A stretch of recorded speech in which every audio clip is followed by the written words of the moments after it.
planification de la vie. La planification de la vie commence généralement par le désir des parents d'avoir des enfants. Parfois, ce projet est le résultat d'un imprévu. En tout cas, cela commence chez les parents, la planification d'une vie. Après la naissance, nous avons une espérance de vie qui va au-delà de 70 ans. Il n'est pas facile et même impossible de tout prédire, mais il est nécessaire de prédire l'essentiel.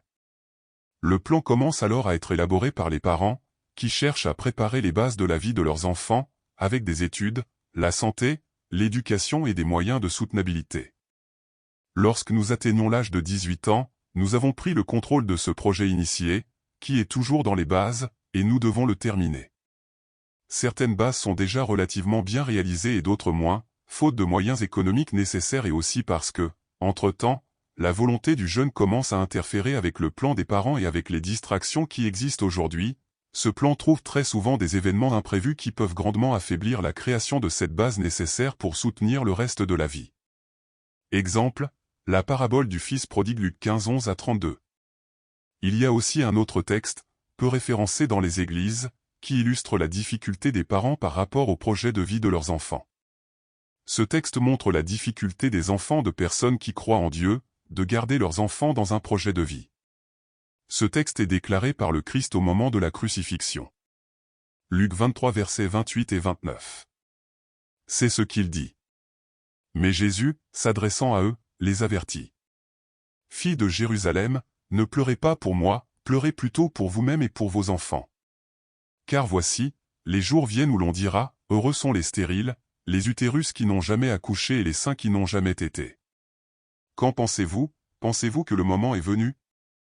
Croyant que tout va bien, ces bases sont données entre l'école, l'enseignement parental, l'éducation, les activités périscolaires et d'autres types de formations.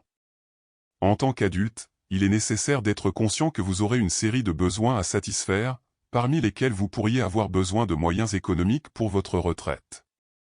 Ensuite, il est nécessaire de planifier le début de la vie, pas de décourager la fin de celle-ci. La planification en fin de vie n'a pas beaucoup de sens, mais vous avez parfois besoin d'un plan de secours.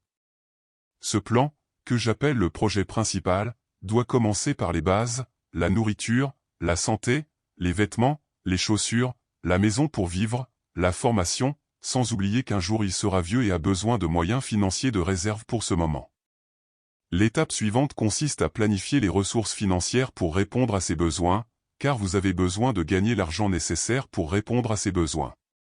Ensuite, il y a un certain nombre de projets complémentaires. Si vous voulez un moyen de transport, vous devrez calculer comment vous allez le faire. Chaque idée que vous avez pour votre vie est un projet complémentaire au projet principal et doit être planifié afin de vérifier si vous avez les ressources pour mettre en œuvre ce projet ou non et si vous ne le faites pas, ce que vous devez faire pour y arriver. Le manque de planification vous fera vivre sur l'impulsion et le risque de faire une succession d'erreurs augmente considérablement, ce qui endommagera le plan principal, ce qui signifie qu'au lieu de vivre, vous passerez en mode survie. Fermer les yeux et dire que c'est par la foi, ce n'est pas la foi, c'est la folie et la tentation de Dieu. Si Dieu lui-même confirme que tout doit être planifié avec ordre et décence, alors faire autrement n'est pas une question de foi. Soyez organisés et planifiez votre vie en correspondance avec votre réalité.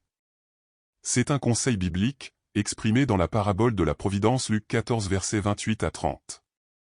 Ce message vise à partager les connaissances. Elle porte l'espoir que Dieu vous parlera à travers le message, parce que je révèle une partie. Comme le dit le mot, nous le savons en partie, parce que tout est complété ensemble, où l'Esprit révèle la plénitude.